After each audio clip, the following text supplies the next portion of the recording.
Hi, welcome back to the second part of national symbols.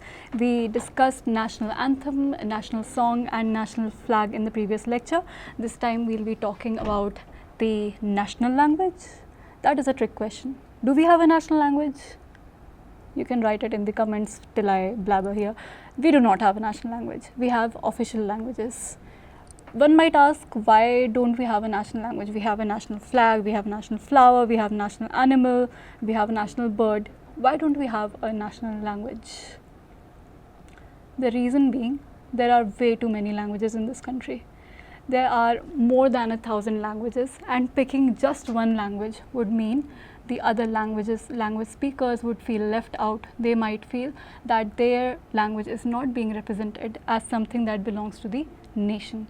If, for example, tomorrow someone declares that yes, we'll be deciding that English becomes our national language, I imagine there would be a lot of protests, simply because there are not a lot of English speakers, and calling something as the national symbol means that there has to be a certain emotion, a certain feeling of belonging behind it. And if there are no people who belong to it, who feel that they love it, that they have a special place in their heart for it, then you cannot unite a person behind that symbol. For that very reason, we do not have any national language. So if there is any questions ever asked to you, please feel free to flex that we do not have any national languages. We do, however, have official languages, languages that we can use for official purposes. One might ask, what are official purposes? This video is being recorded in English. It is an official purpose of education. However, in Indian context, in the constitutional context, it can mean the language used in the parliament, the language used in the judiciary, the language being used in the bureaucracy. Stuff like that is something that we call official languages. We have mother tongues. For example, my mother tongue is Hindi, your might be Punjabi or Marathi. However, because of these different mother tongues that we feel emotionally attached to, we simply do not have a national language. There was a lot of debate on this in the Constituent Assembly. There were certain members who wanted to keep Hindi as the national language, and for that very reason, we do have a Hindi Divas being celebrated in India. That was the emotion behind it, was that a majority of Indians speak Hindi, and even the minority can learn Hindi, and it would just be easy for a country to have one national language because people can get behind it. And there was some water in this argument, because one can easily say that having a common language gives you a common ground. You can easily talk to each other, you can understand the cultural things that go behind a language. For example, if I want to tell a joke that is originally in Hindi and involves Hindi related cultural aspects in it and translate it into English, it might not work that well, because mother tongue means that you are emotionally attached to it and that you understand its cultural backings. So we don't have a national language, and the debate for Hindi being made the national language was generally met with a lot of opposition, especially from non-Hindi speakers, as they felt that this kind of forced unity is not something that what the idea of India stand behind, which is unity in diversity. Diversity being the key word. You cannot expect unity to emerge from homogeneity. Homogeneity, that is the opposite of diversity.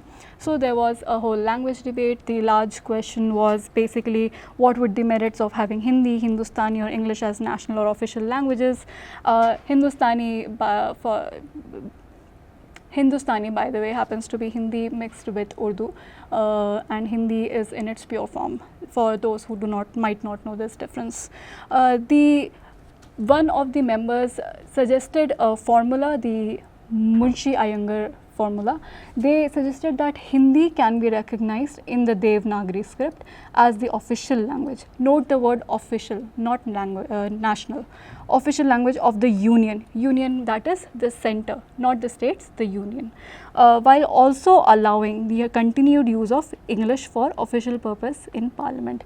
The reason for choosing English was because we had English colonial masters before we had this option and opportunity to even debate about such matters. So obviously there were a lot of English speakers. Even those people who did not speak Hindi might be finding themselves speaking Hindi. Prominently the North Indian and South Indian divide that exists, the English was their one uniting factor.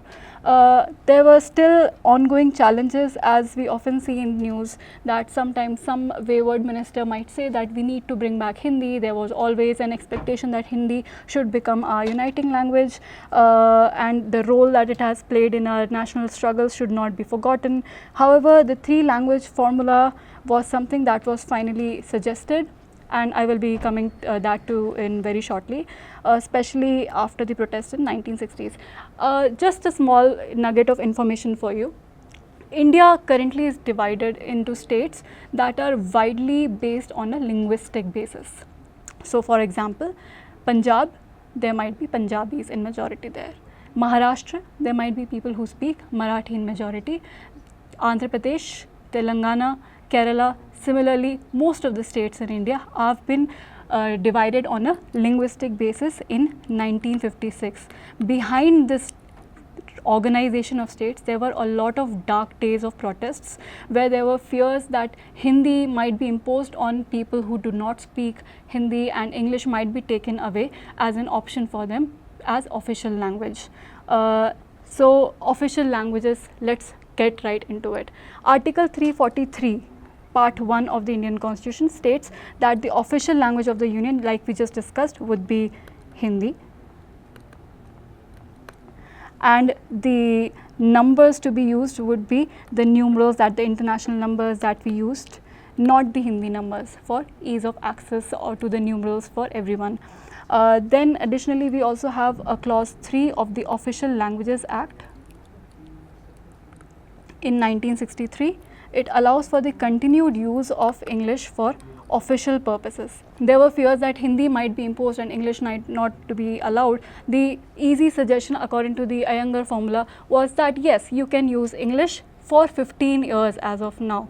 If we feel that English can now be phased out, we will remove it. However, when the time came, there were fears that Hindi will now be imposed everywhere. There were massive protests, and as such, accordingly, even now, English is still being used for the official purposes on the union level and for communications between central and state governments. Third, we also have 22 official languages currently. There were 18 originally more, and it keeps, the list can keep expand. The list can expand if the need arises. So the 22 regional languages, for example, in a state they might not speak Hindi, they might not speak English. So whatever their regional language would be, they can easily use that for their official purposes. Each state has that freedom that they can use any regional language of this choice. However, English is not a regional language. Hindi is a regional language. Madhya Pradesh, for example, has Hindi as its chosen official language. States can specify their own official languages. Languages in Parliament. Parliament allows the use of English and Hindi both. Additionally, Article 120 says that the Parliament members, they can speak and present their views in any of the 22 recognized scheduled languages, and they have translators there for easy translation for the rest of the members. So it allows people to express their opinions in their own languages in the best way they can, so that there are no mistranslations or there is no pressures on them that you need to speak a certain language for you to be heard. The three language formula, as I mentioned earlier, was something that was used for education. For example, this educative video is in English. It's one of the reasons for it being is because of the three language formula. So the rule was that for Hindi speaking states, the students should learn three languages. Hindi speakers, obviously Hindi, English, and along with that, any one regional language. The 22 languages that we mentioned, other than these two, you should be learning that as well, so that you can interact with the other cultures and you can understand their intricacies. So polyglot is the norm, not the exception in India according to this. English is obviously one of the three languages. It provides a common bridge for the different entities and for the different cultures that might not speak Hindi or any other regional languages.